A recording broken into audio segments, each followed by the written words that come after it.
Big boss లో first week లోనే eliminate అయిపోయిన బెజవాడ బేబక్క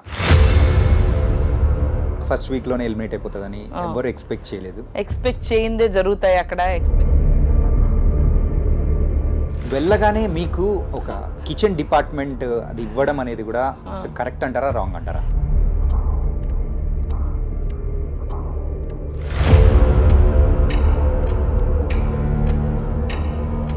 కానీ ఒక కుక్కర్ అన్న పదం వాడిన ఫుల్ మైండ్ గేమ్ ఆడుతున్న కంటెస్టెంట్ ఎవరు అంటారు మీ దృష్టిలో?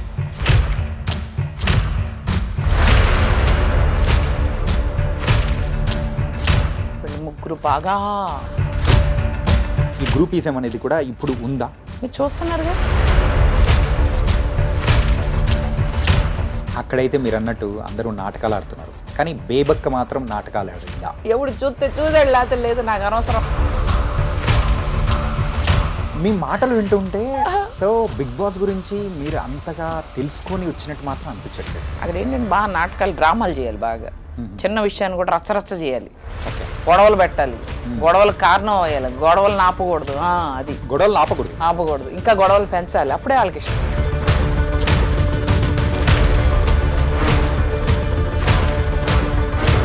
అంతలోకే జరగాల్సిన డ్యామేజ్ మొత్తం మేబీ వాళ్ళకి అనిపించచ్చు she's trending outside also, she's మళ్ళీ రీఎంట్రీ టైప్ ఉందనుకో బాగుంటుంది కదా. ఉండే ఛాన్స్ ఏమన్నా ఉందా? రీఎంట్రీస్ 5 ఉన్నాయి ఎందులో. ఆయన ఇండైరెక్ట్గా అన్నారు నాగార్జున గారు ఆ వీకెండ్ ఎపిసోడ్లో.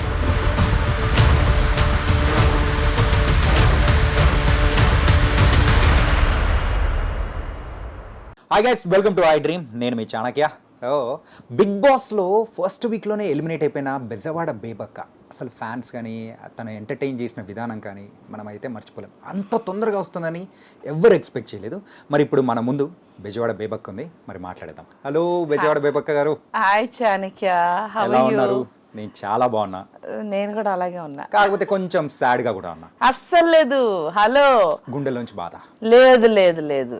ఏదైనా అవకాశమే, ఏదైనా మన మంచికి అనే టైప్ నేను. ఏది జరిగినా ఒక కారణం ఉంటది. అంటే ఇవాళ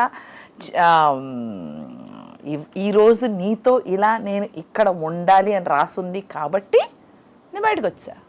కానీ ఏంటంటే యూజువల్గా మీ యొక్క టాలెంట్స్ కానీ, సో ఈ యొక్క ఇన్ఫ్లుయెన్సర్గా కానీ, సింగర్గా కానీ మీరు ఎంటర్టైన్ చేసిన విధానం కానీ దట్ వాస్ ఆసమ్. షూర్, ఖచ్చితంగా 100కి 100%. అలాంటిది బేబక్క బిగ్ బాస్లోకి వెళ్ళింది అనేటప్పటికీ ఎక్స్పెక్టేషన్స్ ఆర్ వెరీ హై. అవును, నా ఏవి కూడా అలా భయంకరంగా ఉందంట కదా, బాహుబలి రేంజ్లో వేసారంట కదా ఏవి.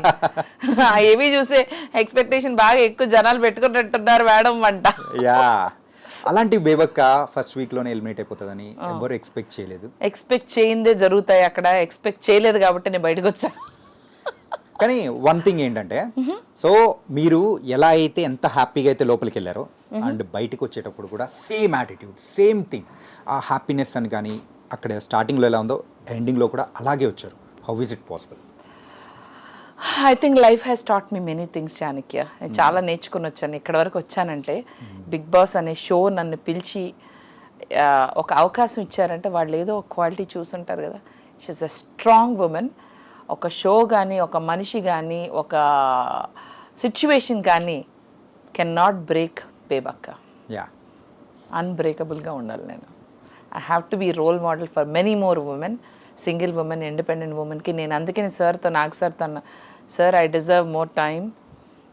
ఒక రోజులో ఎవరిది ప్రో అవ్వదు. నా ఏజ్ సెగ్మెంటు లేడీస్కి నేను ఒక రోల్ మోడల్గా, ఒక ఎగ్జాంపుల్గా నేను నిలబడి వీళ్ళతో నేను పోరాడగలుగుతాను బిగ్ బాస్ లాంటి షోలో అని ఫైనలిస్ట్గా అన్నా వెళ్ళాలి అనుకున్నాను. ప్రూవ్ చేసుకునే టైం కూడా నాకు దొరికినట్టు అనిపించట్లేదు. అంటే ఆయన కూడా yes it is true but it's the audience decision అన్నారు. I'm like okay, everything happens for a reason Chanakya. So వెళ్ళడానికి ఒక కారణం ఉంటే నేను బయటికి రావడానికి కూడా కారణం ఉందేమో. మేబీ బోల్డ్ అని సినిమాలు రాసి ఉన్నాయేమో. మీ ఎనర్జీకి ఖచ్చితంగా వచ్చే అవకాశాలు కూడా పుష్కలంగా ఉన్నాయి. నాకు ఇష్టం, నాకు కొన్ని రోల్స్ చేయాలని మస్తు వెయిట్ చేస్తున్నా. So it is the right time. ఇప్పుడు మనం ఎక్కువ మందికి తెలిసాము, డైరెక్టర్లు అందరూ కూడా ఓకే బేబక్క లాంటి ఒక పర్సనాలిటీ ఉంది, ఒక క్యారెక్టర్ ఉంది. ఇప్పుడు ఇంటర్వ్యూస్లో కూడా వాళ్ళు చూస్తారు కదా, అక్కడ మనకి పర్ఫామ్ చేసే స్కోప్ అంత రాలేదు. ఎందుకంటే చాలామంది వందల కెమెరాలు ఉంటాయి. నువ్వు నేను మాట్లాడుకుంటున్నావు అనుకో అక్కడ అక్కడ షోలో, మన వెనకాల మన కెమెరామెన్ ఆ వెనకాల గెడ్డం సేవర్ తీసుకుంటున్నాడు ఒక ఆయన మాడుకుంటూ ఉండొచ్చు, ఆయన ఎక్స్ప్రెషన్ మంచి బాగుండొచ్చు, మన ఇద్దరు కాన్వర్సేషన్ కి అదే ఇచ్చు మన దానికన్నా. సో అట్లాగే ఇవన్నీ గమనిస్తూ ఫోన్ లో ఆయన టెక్స్ట్లు పంపిస్తా ఉన్నారు కదా మన బోస్ గారు, ఆయన ముసిముసి నవ్వులు వేయచ్చు. ఎవరికి ఏ క్లిప్పింగ్ వేస్తారో తెలియదు. ఇవన్నీ ఏంద్ర సామె నన్ను ఇన్వాల్వ్ చేయట్లేదని మన కెమెరామెన్ పెట్టుకున్నాడు కదా స్పీకర్లు పెట్టుకుని, ఆయన కూడా ఫీల్ అవ్వచ్చు, ఆయన చేయొచ్చు. ఎవరు చెప్పలేము అక్కడ ఏం జరుగుతుందని. ఏది ఆడియన్స్కి వెళ్తుందో, ఏది ఎంటర్టైన్మెంట్ అవుతుందో యూ కెనాట్ అస్సలు జడ్జ్ చేయాలి. అండ్ మీరు కన్ఫర్మ్ అయిపోయి సో లోపలికి వెళ్తున్నారు, బిగ్ బాస్లోకి వెళ్తున్నారు అన్నప్పుడు మీ ఫీలింగ్ ఏమనిపించింది? ఆసమ్, ఎక్స్పీరియన్స్ చేయాలి, ఎలా ఉండాలి. కాకపోతే షో ఫార్మాట్ బాగా తెలుసుకుని ప్రిపేర్డ్గా వెళ్ళలేదు. నేను తెలుసుకుని ఉంటే అదిరిపోయేది, ఇంకా బాగా పర్ఫామ్ చేసేదాన్ని, ఇంకా బాగా జాగ్రత్తగా ఉండేదాన్ని. కొన్ని సెగ్మెంట్స్లో కొంచెం ఫార్మాట్ అర్థం చేసుకోకుండా వెళ్ళాను. తెలుసు షో ఫార్మాట్ అలా ఉంటుంది, కానీ ఇన్సైడ్ వన్ డేలో నామినేషన్స్ ఉంటాయి, ఫస్ట్ వీక్లో ఇట్లా ఉంటుంది, కొన్ని నాకు తెలియదు. తెలుసుకొని వెళ్ళుంటే యుద్ధంలోకి బాగా సిద్ధంగా వెళ్ళలేదు నేను. ఒక ట్రైన్డ్ సోల్జర్ లాగా వెళ్ళలేదు. వాళ్ళందరూ మంచి జర్మన్ షెపర్డ్స్ లెక్క ఉన్నారు, మనమేమో పట్టాలేని పిచ్చి కుక్క లెక్క ఉన్నాం. కానీ ఏంటంటే సో వెళ్ళగానే మీకు ఒక కిచెన్ డిపార్ట్మెంట్ అది ఇవ్వడం అనేది కూడా కరెక్ట్ అంటారా రాంగ్ అంటారా? వాళ్ళు మన వయసును చూసి ఇచ్చారు, మనం ఆగచ్చు కదా, ఎగురుకుంటా తీసుకున్నాను. కిచెన్ డిపార్ట్మెంట్లో అంత ఫైర్ ఉంటుంది, అంత చాలా మంది ఆ కిచెన్ డిపార్ట్మెంట్లో బలయ్యారని తర్వాత తెలిసింది నాకు. కానీ ఏంటంటే ప్రీవియస్ సీజన్స్లో గమనించుకుంటే ఎవరైతే కిచెన్ డిపార్ట్మెంట్ తీసుకున్నారో వాళ్ళు ఇంత తొందరగా బయటికి మాత్రం రాలేదు. వి ఆల్సో ఎక్స్పెక్టెడ్ దట్, అంటే తీసుకున్నారు. అవునా? కానీ కిచెన్ డిపార్ట్మెంట్ నుంచి ప్రాబ్లమ్స్ వచ్చినాయి. చాలా మంది కిచెన్ డిపార్ట్మెంట్ ని చూసుకుని వాళ్ళే బయటకు వచ్చారని చెప్పారు. బయటికి వచ్చారు, కాకపోతే ఇంత తొందరగా ఎవరు రాలేదు. ఇప్పుడు హేమ గారు కానీ కరాటే కలిగి ఇక్కడ ఫొటోస్ వేస్తారు కొంతమంది. ఇవాళ ఒక మీమ్ వచ్చింది, వీళ్ళందరూ ఫస్ట్ ఫ్యూ ఎపిసోడ్స్ లో బిగ్ బాస్ లో ఆనవాయితీ ఆంటీలందరూ బయటకు వస్తారు, నా ఫోటో కూడా వేస్తారు. దేవుడా అనుకున్నా, ఓహో మనం కూడా ఆంటీ కేటగిరీ, ఓకే డన్. కానీ ఒక కుక్కర్ మీ లైఫ్ ని మొత్తం మార్చేశారు అనిపించింది. కుక్కర్ అన్న పదం వాడినా విన్నా నేను కుక్ అవుతాను, ప్లీజ్ వదిలేయండి, నన్ను తీసేయండి. పప్పు నేను గిన్నెలో వండుకుంటా, అసలు పప్పు కూడా వద్దు, పప్పు అన్నది పెద్ద తప్పు. ఇంట్లోంచి కుక్కర్ని అయితే మొత్తం డిలీట్ చేసేస్తారు. కుక్కర్ పప్పు నాకు వద్దు ప్రస్తుతానికి, అవి నాకు పీడకల్లు అనమాట. ఓకే. అండ్ మీరు ఈ 1 వీక్లో గమనించిన కంటెస్టెంట్స్లో మెయిన్గా అయితే సో బాగా ట్రైన్డ్ అయ్యి వచ్చేసారు అని చెప్పేసి మీరు అంటూ ఉన్నారు. సో అంత బాగా ట్రైన్ అయ్యి ఫుల్ మైండ్ గేమ్ ఆడుతున్న కంటెస్టెంట్ ఎవరు అంటారు మీ దృష్టిలో? నిఖిల్ ఒకడు, బాగా ట్రైన్, బాగా స్ట్రాటజీతో వచ్చాడు. అలాగే అభయ్ నవీన్, సోనియా, వీళ్ళు ముగ్గురు బాగా పెద్ద ప్లానింగే. అంటే అండ్ ఇంకొకటి ఏంటంటే ఒక గ్రూప్ స్ట్రాటజీ వేసుకొని ఒక గ్రూపిజం అనేది కూడా మనం కొన్ని సీజన్స్ వింటూ ఉన్నాం. అవును. యా, సో ఈ గ్రూపిజం అనేది కూడా ఇప్పుడు ఉందా? మీరు చూస్తున్నారుగా ఈ సీజన్ లో, అంటే మీ మాటల్లో మీరు చూసారా లేదా? ఫస్ట్ నా మాటలు నా నోటితోనే అన్ని చెప్పించాలా? మీరేం చెప్పరా? హాయిగా తెల్ల షర్ట్ వేసుకుని నాకేం అరగను, నేను అన్ని ఇలాగే మాట్లాడతా అని కూల్గా కూర్చుని నాతోనే అన్ని చెప్పిద్దామనా? ఇక్కడ కూడా బలి పశువు చేద్దామనా? బలి పశువు అని కాదు కదా, అయ్యాను అక్కడ మళ్ళీ ఇంకా ఎక్కడ అవ్వాలి, అట్లేం లేదు. అట్లనే ఉంది. డైరెక్ట్ చూస్తున్న వాళ్ళ ఎక్స్పీరియన్స్ అనేది డిఫరెంట్ ఉంటుంది. కొంచెం ఉంది, గ్రూపిజం ఉంది. నేను చెప్పను ఎవరు ఏంటన్నది, అది మీరు చూస్తే అర్థం అవుతుంది. నేను ఎందుకు చెప్పాలి? అన్ని నా నోటితో గ్రూపిజం ఉంది. ముందే కొంచెం మాట్లాడుకున్నట్టుగా వాళ్ళు ఆల్రెడీ వర్క్ చేసి ఉన్నారు, తెలుసు, ఒకరికొకరు తెలుసు. సో వాళ్ళు ఒకరినొకరు సేవ్ చేసుకుంటున్నారు. ఒకళ్ళు నువ్వైతే నన్ను సేవ్ చేయి, నేనైతే నేను సేవ్ చేస్తా, అట్లా అనుకున్నట్టుగా నాకు అనిపించింది. అండ్ ఇంకొకటి ఏంటంటే సో ప్రజెంట్ లాస్ట్ ఫ్యూ డేస్గా మీరు ఎలిమినేట్ అయిపోయిన తర్వాత సో ఆ రోజు నైట్ అయితే సో ఎవరైతే మీకోసం ఏడ్చారో వెళ్ళిపోయేటప్పుడు అప్పగింతల టైప్లో ఏడ్చారో, కానీ వాళ్ళు అక్కడ లోపల చేసింది ఇట్ వాస్ అన్ యాక్టింగ్ అని చెప్పేసి తెలిసిన తర్వాత మీకు అనిపించిన థింగ్ ఏంటి? లోపలికి నేను బయటకు వచ్చినాక సీత పాపం ఏడ్చింది, నేను చూశాను. And then Vishnupriya was sad, then again Nainika, వీళ్ళు ముగ్గురు బాధపడ్డారు, అది నాకు తెలుసు. So I felt it's a part of game, it's a part of life. కానీ నేను ఇదే మంచితనం ఇదిగా అలా ఉన్నాను కాబట్టి ఫస్ట్ ఫ్యూ డేస్ నన్ను తొక్కారు అన్నట్టుంది. తర్వాత ఎవరు నన్ను తొక్కద్దని గొంతు లేపాను, లేపేసరికి బయట ఉన్నాను. కానీ ఆ గొంతు లేపేదేదో స్టార్టింగ్ లోనే లేపింటే ఇంకా తెలవాలిగా, అప్పుడే గొంతు లేపాలని నాకు తెలీదు. అదేమంటారు, ఎప్పుడు నెగ్గాలో కాదన్నయ్య, ఎప్పుడు తగ్గాలో, మా పవర్ స్టార్ పవన్ కళ్యాణ్ అన్నయ్య గారి డైలాగ్ రిపీట్ చేస్తూ ఓవర్ యాక్షన్ చేశాను నేను. సరైన టైంలో అంటే I don't know that first డేనే అన్ని పాయింట్అవుట్ చేయాలని నాకు తెలీదు. అక్కడ ఏంటంటే బాగా నాటకాలు డ్రామాలు చేయాలి, బాగా చిన్న విషయాన్ని కూడా రచ్చరచ్చ చేయాలి, గొడవలు పెట్టాలి, గొడవలకు కారణం అయ్యాలి, గొడవలు ఆపకూడదు. అది గొడవలు ఆపకూడదు, ఇంకా గొడవలు పెంచాలి, అప్పుడే వాళ్ళకి ఇష్టం. అది అర్థమైంది కదా. మనమేమో మన పని మనం చూసుకుంటూ వంట చేసుకుంటూ సైలెంట్గా అట్టా సెట్ కాదమ్మా. కంటెంట్ రావద్దు వాళ్ళకి. కట్అవుట్ ఒకటే ఉంది, ఇక్కడ కంటెంట్ లేదు. కానీ ఏంటంటే ఆ బిగ్ బాస్ ఎపిసోడ్ దానిలలో చూస్తే మీకు కావాల్సినంత స్పేస్ ఏదైతే ఉందో అక్కడ రాలేదని అనుకుంటున్నారు బయట. మీరు దానికేమంటారు? అంత స్పేసా? అదే చెప్పా కదా, ఏమొద్దంట 24 అవర్స్లో అందరి కలిపి వాళ్ళు ఒక ఎపిసోడ్లో వేయాలంటే వాళ్ళు కూడా చూస్ చేసుకోవాలి కదా ఏ కంటెంట్ వేయాలి. మేబీ నేను అంత ఎంటర్టైన్మెంట్ కంటెంట్ ఇవ్వలేదేమో, ఇచ్చానని ఫీల్ అయ్యానేమో. ఇచ్చానని అనుకుంటున్నా. అప్పుడప్పుడు అనిపిస్తుంది ఓ కలగన్నానేమో నేను ఎంటర్టైన్మెంట్ ఇచ్చానని. కరాటే, కున్ఫూలు, పాటలు పాడా, డాన్సులు చేసా. పొద్దున్నే చూసా అరాచకం. వాళ్ళందరిలో అసలు అవుట్ ఆఫ్ షేప్ నేనే వెళ్ళిపోయి ఇష్టం వచ్చినట్టుగా డాన్సులు చేశా. ఎప్పుడు చూసాడు లేకపోతే లేదు, నాకు అనవసరం అన్నట్టుంది నా బిహేవియర్. కానీ అక్కడైతే మీరు అన్నట్టు అందరూ నాటకాలు ఆడుతున్నారు, కానీ బేబక్క మాత్రం నాటకాలు ఆడిందా? నాకు అసలు నాటకం ఆడే టైం కూడా ఇవ్వలేదు. కళ్ళు మూసి తెరిచే లోపల అయిపోయింది. టూ ఎర్లీ కదా to decide who is what, who is. ఏమన్నా నేను మాస్క్ వేసుకుని ఏమైనా చేద్దామన్నా కూడా ఏం లేదు, బయట ఉన్నాను. But I enjoyed the journey. ఒక విధంగా అలా ఎంజాయ్ చేసి అలా బయటకు వచ్చా కాబట్టి కొత్తగా ఉంది. మళ్ళీ ఇంకోసారి వెళ్తే నాకు అర్థం అవుద్ది ఏం చేయాలన్నది, బయట నుంచి వస్తున్నా కదా. అండ్ మీ ఇప్పుడున్న కంటెస్టెంట్స్లో అయితే మీకు బాగా ఫేవరెట్ అనిపించిన వాళ్ళు ఎవరు? ఫేవరెట్ అంటే ఇష్టం, ఫేవరెట్ ఆర్ ఇష్టం, however you feel. Vishnupriya, Sita, వీళ్ళు ఏంటంటే స్ట్రాటజీలు లేకుండా మామూలుగా రియల్గా ఆడుతున్నారు. They are themselves. And then ప్రస్తుతానికి వీళ్ళిద్దరే. అండ్ నిన్న జరిగిన నామినేషన్స్ అనేది కూడా మీరు చూసారు కదా? లేదు, అసలు మీరు మీడియా నాకు ఛాన్స్ ఇవ్వట్లేదు. నన్ను కబళించారు, చుట్టుముట్టారు. ఖచ్చితంగా ఏంటంటే బేబక్క బయటికి వస్తుంది అంటే మాకే అర్థం కాలేదు. ఆ షాక్లోనే ఇంకా ఏంటి ఎలా జరిగింది ఏంటి అనేది మరి మీ దగ్గర నుంచి మేము వినాలి కదా, అందుకోసమే అనమాట. అలాగే జరిగింది అలా జరిగింది, అక్కడ జరిగింది, అలానే జరిగింది, అందుకే ఇలా వచ్చాను. అండ్ సో ఇంతకుముందు అయితే బెజవాడ బేబక్క అంటే కేవలం కొన్ని లక్షల మందికి మాత్రమే తెలుసు. కాకపోతే బిగ్ బాస్ తర్వాత కోట్ల మందికి తెలుసారు. ఇప్పుడు నెక్స్ట్ మీ స్టెప్ ఎలా ఉండబోతుంది ఏంటి?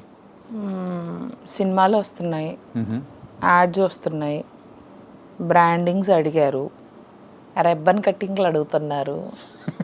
చెప్పాను వాళ్ళకి మనంతా కోట్ల వ్యాపారం, ఏదన్నా కోట్లలో ఉండాలి, ఏదన్నా ఒక రేంజ్లో ఉండాలని చెప్పాను. ఊరికే అన్నాను. అంటే ఇక్కడ కోట్లంటే అక్కడ డాలర్స్ మిలియన్స్ కదా. సో పర్వాలేదు, వస్తున్నాయి బ్రాండింగ్స్. మా జ్యువెలరీ వేసుకోండి, ఇంతకుముందు కూడా వచ్చినాయి కానీ ఇప్పుడు బాగా మొత్తం అసలు ఇన్బాక్స్ ఓపెన్ చేయలేకపోతున్నా, మొత్తం ఫుల్ అయిపోయింది. అన్నీ ఉన్నాయి, లైక్ కొలాబరేషన్ కావాలి, ఇది కావాలి, అది కావాలి. నెమ్మదిగా చూద్దాంలే, ఎవరు ఎక్కడికి వెళ్తున్నారు. కానీ ముద్దొచ్చినప్పుడు సంఖ్య ఎక్కాలి కదా. సో అందుకని ఇంటర్వ్యూలన్నీ ఇచ్చేసి వచ్చినాయన్నీ ఎస్ చెప్పేసి టక్క టక్క టక్క టక్క దీన్ని నెక్స్ట్ లెవెల్కి వెళ్ళిపోవాలి. I should be busy in movies, I should be busy in shows. So movie offers ఏమైనా వచ్చాయా? నేను వెళ్ళే ముందులే కొన్ని వచ్చినాయి, ఇప్పుడు నాకు తెలిసి ఇంకొన్ని ఎక్కువ వస్తాయి. ఇంకా రీచ్ ఎక్కువయ్యాను కదా, ఇంకా ఎక్కువ మంది తెలుసా. అసలు కామెడీ అనే విషయం ఏంటంటే నాకు బిగ్ బాస్ పెద్ద షో అని తెలుసు, క్రేజ్ దానికి విపరీతంగా ఉంటుందని తెలుసు. కానీ ఒక 1 వీక్లో ఉన్న కంటెస్టెంట్ కూడా ఇంత క్రేజా? మీడియా అంటే నాకు ప్రత్యేకమైన గుర్తింపు మీరు ఎక్స్ట్రా ఇస్తున్నారా, లేకపోతే ఏ కంటెస్టెంట్ అయినా మీరు ఇంతే గుర్తింపు ఇస్తారని నాకు అర్థం కాలేదు. అసలు media is like flooding me with questions, interviews, నాకు టైమే ఉండట్లేదు. అదొకటి నెంబర్ 1. నెంబర్ 2 వచ్చేసి రోడ్డు మీద ఆఖరికి సిగ్నల్స్ దగ్గర రాత్రిపూట చీకట్లో కూడా గుర్తుపడుతున్నారు. ఇట్లా చూసి కాసేపు అలా చూసి బేబక్క అనుకుంటా, బేబక్క ఇట్లా చూసి చెప్పుకోవడం. ఇందాక మధ్యాహ్నం వచ్చేటప్పుడు కూడా ఒక సిగ్నల్ దగ్గర ఎవరో ఒకళ్ళు చూసారు, ఒకళ్ళు బేబక్క అనుకుంటా అని. అట్లా నేను బయట తిరుగుతున్నప్పుడు 3-4 ఇన్సిడెంట్స్. ఇప్పుడు ఇందాక సురేష్ గారి ఇంటర్వ్యూ అయిపోయి బయటకి కింద దిగొచ్చి కార్లో వెళ్ళే ఆ గ్యాప్ లోనే వెళ్తున్న వాళ్ళు ఇట్లా చూసి బేబక్లా ఉంది అని పక్క అమ్మేమో ఇంతమంది చూసారా రే, మీకు పని లేదారా, మొత్తం టీవీల దగ్గరే ఉన్నట్టున్నారు. మీ మాటలు వింటుంటే సో బిగ్ బాస్ గురించి మీరు అంతగా తెలుసుకొని వచ్చినట్టు మాత్రం అనిపించట్లేదు. నేను అదే చెప్తున్నా, నాకు ఫార్మాట్ తెలీదు. అదొక పెద్ద షో, పాపులర్ షో, నేను వాళ్ళకే చెప్పా. నాకంత I don't know the format. నేను అంత చూడలేదు బిగ్ బాస్. నేను ఎప్పుడు ట్రావెలింగ్ చేస్తూ ఉంటా, నాకు టీవీ ఉండదు, నేను ఏ షోలు పెద్దగా చూడలేదు. కానీ అదొక అమేజింగ్ ప్లాట్ఫామ్, నేను ఎంటర్టైన్ చేయాలనుకుంటున్నా. అయితే వాళ్ళు కొంచెం ఫార్మాట్ అయితే తెలుసుకున్నారు. ఈ హడావుడిలో ఫార్మాట్ కూడా ఎంత తెలుసుకోలేకపోయాను. అంటే మీకు అంత టైం లేకుండా ఉండేదా బిఫోర్? బాగా లాస్ట్ మినిట్ షాపింగ్ అని ఇదని అదని నాకు అదే అనిపించింది. ఈ షాపింగ్లన్నీ పక్కన పడేసి ఆ ఫార్మాట్ తెలుసుకుని ఉంటే ఇంకా బాగుండేదేమో. ఇలా వన్డేలు నామినేషన్స్, ఎలిమినేషన్స్ ఇవన్నీ ఉంటాయి కదా, అది తెలుసుకుని ఉంటే బట్టలు ఏముంది ఏది వేసుకున్నా ముందు లోపల అక్కడ ఉండాలి కదా. సో అదే అనిపించింది, అరే మనం కొంచెం ప్రిపేర్డ్గా చెప్పాను కదా. అందరేమో మంచిగా ట్రైనింగ్ అయిన జర్మన్ షెపర్డ్స్ లెక్క ఉన్నారు, నేను పట్టాలేను. కానీ అంటే బిఫోర్ గోయింగ్ అప్పుడు కానీ ఎప్పుడైనా కానీ మీరు ఆ హౌస్లోకి అడుగు పెట్టేటప్పుడు సో మీకు ఒక అంటే రఫ్గా అనిపించుంటుంది కదా. సో మనం ఎలా ఏం చేసుకున్నా కానీ సో ఇన్ని వీక్స్ అయితే ఉండగలుగుతాను అని చెప్పేసి ఒక కాన్ఫిడెన్స్ మీకు మీరు చెప్పుకోవడం కానీ ఒకటి ఉండి ఉంటుంది కదా. సో మీకు అలా అనిపించిన ఎన్ని వీక్స్ ఉంటారని అనుకున్నారు? అలా ఏమనుకోవాలా, అలా ఏమను గో విత్ ద ఫ్లో. వాహ్, గో ఎప్పుడైనా గో విత్ ద ఫ్లోనే. ఇప్పుడు కూడా అంతే. మోస్ట్ లైక్లీ చూద్దాం, ఈ గో విత్ ద ఫ్లోలో పెద్ద హీరోతో అయితే వర్క్ చేసే ఆపర్చునిటీ అయితే లైన్లోకి వస్తుంది. Maybe it will happy end of the year are next year పెద్ద హీరోతో చూద్దాం. తనకైతే బండి పట్టాలెక్కింది. అక్కడికన్నా ఇప్పుడు ఏమవుతుందో తెలుసా, మీడియా అక్కడి నుంచి వచ్చాక ఈ ఇంటర్వ్యూస్ ఉంటాయి కదా, ఇది మోర్ ఎంటర్టైనింగ్, ఇది బాగా రీచ్ అవుతుంది. ఈ బాగా క్లిప్పింగ్స్ వేసుకుని షార్ట్స్ వేసుకుని ఈ బాగా ట్రెండింగ్ లో ఉన్నాయి. బాబోయ్ ఇంద్రస్వామి ఏంటిది అనుకుంటున్నా. అంటే మీరు ఓన్ కంటెంట్ ఇవ్వాల్సిన అవసరం లేదు, జస్ట్ గో విత్ ఇంటర్వ్యూస్ తోనే అయిపోతుంది అనమాట. అసలు ఫోన్ ముట్టుకుని ఒక వీడియో చేయలే. ఓకే, అంత టైం ఎక్కడ ఉందిలేండి బయటకు వచ్చింది, గ్యాప్ ఇవ్వట్లేదు మీరు. అంటే యూజువల్గా అయితే బిగ్ బాస్లోంచి బయటకు వచ్చిన తర్వాత అయినా కానీ ఏ కంటెస్టెంట్స్ అయినా కానీ ఈవెన్ విన్నర్స్ అయిన వాళ్ళైనా కానీ సో తర్వాత వాళ్ళ ఫేమ్ కానీ ఏదైనా కానీ 1 year వరకు నడుస్తుంది. అవును, ఆ తర్వాత అనేది నడవదు అనేది మీకు తెలుసా? అన్నారు just lot of people have said. అయితే ఆల్రెడీ ఫేమస్ ఉన్న వాళ్ళకేమో పెద్దగా ఫరక్ పడలేదు. ఆల్రెడీ వాళ్ళ కెరియర్ ఉంది, వాళ్ళు ఆల్రెడీ చేసుకుంటున్నారు, వచ్చారు వెళ్ళారు. కాకపోతే అక్కడికి వెళ్ళిన వాళ్ళు అలా మొత్తం సీజన్ అంతా ఉండి ఫైనల్స్కి వెళ్ళి అలా వెళ్ళి బయటకు వచ్చిన వాళ్ళు కూడా ఆ 1 year వాళ్ళ ఫేమ్ ఎంజాయ్ చేశారు. కానీ నెక్స్ట్ ఇయర్ మళ్ళీ ఇంకో బ్యాచ్ రెడీ అవుతారు. ఈ బ్యాచ్ వచ్చేసరికి ఆ బ్యాచ్ని మర్చిపోతారు కదా. ఇట్ ఈస్ హ్యూమన్ సైకాలజీ, అంతే మర్చిపోతారు. నేను అందుకని ఈ 1 week 10 days ఇప్పుడు వెళ్ళక ముందు బజ్లో ఉన్నా, అంటే బేబక్ వెళ్తుంది వెళ్ళినాక ఉన్నాను. బయటకు వచ్చాక అరే బేబక్ వచ్చేసింది బేబక్. ఇప్పుడు నేను ఇంత బజ్లో ఉండేదాన్ని కాదు. ఇఫ్ ఐ వాజ్ నాట్ బయటికి రాకపోతే ఇంత మీరు డిస్కస్ చేసుకునేవాళ్ళు కాదు. సో నాకేమైందంటే యాక్చువల్లీ అది ఒక ప్లస్ అయింది. ఎందుకో చెప్తా. వెళ్ళే ముందులో 10 days బజ్లో ఉన్నానా, వెళ్ళిన తర్వాత 1 week ఉన్నానా, ఇప్పుడు వచ్చిన తర్వాత ఇంకో 2 weeks ఉంటానా. అంటే కంటిన్యూస్గా బేబక్ అనే పదము తెలుగు రాష్ట్రాల్లో ఒక 1 రోజులు మారుమోగిపోతుంది. గూగుల్ సెర్చ్ ఇంజిన్లో మాత్రం బేబక్క అని కొట్టగానే వచ్చేస్తున్నాయి. సో నేను ఎప్పుడో ఒక 2 వారాల తర్వాత ఎలిమినేట్ అయ్యాననుకో, ఈ కంటిన్యూడ్ బజ్ అనేది ఉండేది కాదు, ఆగిపోయేది కదా. So I was there 1 week ఉంది, 2 వారాలు ఉంది, అది నడుస్తూ ఉండేది. బయటకు ఎప్పుడో వచ్చేదాన్ని. కానీ నాకేమైందంటే వెళ్ళిన ఫస్ట్ వీక్ అందరికీ క్యూరియస్గా ఉంటుంది, వీళ్ళు ఒకళ్ళతో ఒకళ్ళు ఎలా ఉన్నారు, అసలు కంటెస్టెంట్స్ ఎవరు, వీళ్ళ బిహేవియర్ ఏంటి, అది బాగా చూస్తారు ఫస్ట్ 1 weekలో. సెకండ్ వీక్లో రిలాక్స్ అవుతారు. మీకు తెలుసు కదా ఏదన్నా. మళ్ళీ లాస్ట్లో బాగా చూస్తారంట. నాకు బిగ్ బాస్ లవర్సే చెప్పారు. బిగ్ బాస్ని బాగా ఫాలో అయ్యే వాళ్ళే చెప్పారు, ప్రతిరోజు అంత టైం ఉండదు మాకు, సో వీకెండ్ షోస్ బాగా చూస్తాం, వీకెండ్స్లో చూస్తాము, అండ్ దాన్ని స్టార్టింగ్ ఎపిసోడ్స్ చూస్తాం, అండ్ దాన్ని మళ్ళీ ఎండింగ్లో చూస్తాం. సో నువ్వు స్టార్టింగ్లో కనపడ్డావు కాబట్టి నువ్వు బాగా రీచ్ అయిపోయావు, ప్లస్ నువ్వు వచ్చే ముందు బాగా గొంతులైపోచ్చావు. సో ఆ వీకెండ్ ఎపిసోడ్స్లో బాగా అనిపించానంట. నా గేమ్స్ కానీ, నేను కానీ, నాగార్జున గారితో మాట్లాడింది కానీ, నిఖిల్ మీద నేను ఇరుచుకుపడింది కానీ, ఒక 3 days అయితే దుమ్ముదులిపొచ్చాను. అదే వాళ్ళకి ఆశ్చర్యంగా ఉంది, ఇదేదో ఫస్ట్ డే చేస్తుంటే బాగుండేదని. So even team was also probably thinking, అరే ఇవిడ just now she started to open up, అంతలోకే జరగాల్సిన డ్యామేజ్ మొత్తం జరిగిపోయిందని. సో అది మన డెస్టినీ. చూద్దాం. ఇఫ్ మీ మీడియా అందరూ అబ్బో బేబక్క గురించి తెగ బజ్లో పెట్టారనుకో, మేబీ వాళ్ళకి అనిపించచ్చు she's trending outside also, she's మళ్ళీ రీ ఎంట్రీ టైప్ ఉందనుకో బాగుంటుంది కదా. ఉండే ఛాన్స్ ఏమన్నా ఉందా? రీఎంట్రీస్ 5 ఉన్నాయి, ఎందులో దాంట్లో పంపిస్తారేమో అని అనిపిస్తుంది, చూద్దాం. వైల్డ్ కార్డ్ ఎంట్రీస్ అయితే 5 ఉండబోతున్నాయి అనుకుంటా, అదే that's what people are saying. నాకు తెలియదు, వాళ్ళు చెప్పరు కదా ఇది. యా. ఒకవేళ ఉంటే నా ఇంట్రెస్ట్ అని మాత్రం చెప్పాను, చూద్దాం, ఉంటే వెళ్దాం. ఇంతకు మొత్తానికైతే యుఎస్కి అంటే ఈ మొత్తం తర్వాత బ్యాక్ టు యుఎస్ ఎందుకు వెళ్తా, వెళ్ళిపోమనే ఏంటి అంటే నార్మల్గా అడుగుతున్నా. చెప్పింది చాలు, నేను ఇక్కడే ఉంటా, ఈడనే పనులు చేస్తా. మస్తు సినిమాలు ఉన్నాయి, తెలంగాణ కూడా అసలు బరాబర్ నేర్చుకుంటా. తెలంగాణ శకుంతలక్క లెక్క తమ్మి పైసలు తెచ్చినావా అట్లాంటి రోల్ కొడతా, మామూలుగా ఉండదు, అదిరిపోవాలి, పిచ్చెక్కిపోవాలి, మైండ్ బ్లాక్ అవ్వాలి డైరెక్టర్కి. అంటే మూవీస్ చేయాలని ఇంట్రెస్ట్ కూడా మీకైతే ఉంది? నేను 20 మూవీస్ చేశానమ్మా, 20 సినిమాలు. చూసావా ఆ చూపు, ఎగ్జాక్ట్లీ ఆడియన్స్ కి తెలీదు, వాళ్ళకి తెలవాలని పెద్ద పెద్ద సినిమాలు చేయాలనుకుంటున్నా. సూపర్. అది 20 ఫిలిమ్స్ అంటే అది 20 చేశా, కానీ ఇప్పుడు నీకు తెలవదులే చాలా వరకు. యా. అండ్ మీకు ఇష్టమైన రోల్ అంటే ఒక డ్రీమ్ రోల్ ఉంటుంది కదా, సో డ్రీమ్ రోల్ అంటే ఎలాంటి రోల్స్ చేయాలని? Police officer. ఎందుకండి అక్కడ పోలీస్? కరాటే ఫైట్లు చూసావా నువ్వు? యా చూసాం. అలాగే చేయాలి అంతే. అక్కడ కియా కియా అన్ని చేశారు సార్, చూసారంట అంటున్నారు. చూసానమ్మా నీ కరాటే, చూసారా? అది ఇంతకు బిగ్ బాస్ లోకి 1 వీక్ వెళ్ళేసి వచ్చారు. అవును. రెమ్యునరేషన్ ఎంత ఏంటి? నేను చెప్పకూడదు అది. సర్లే చెప్తానులే, చాణక్య అడిగితే చెప్తా. చెప్పనా? ఖచ్చితంగా. నీకు నువ్వు క్యాచ్ చేయలేదు, నేను నీకు చెప్పాను. కెమెరా నువ్వు అటు వాడు చూడు, ఇంకేం తెలుసుద్ది. కెమెరా ఆన్ చేసి వదిలేసాడు, అసలు నన్ను చూస్తున్నాడు. కెమెరా ఆన్ చేసి కెమెరాలో ఆవిడ ఏం చెప్పిందని చోట్ల. కానీ అదేంటంటే చెప్పా కదా, అది ఆ అమౌంట్.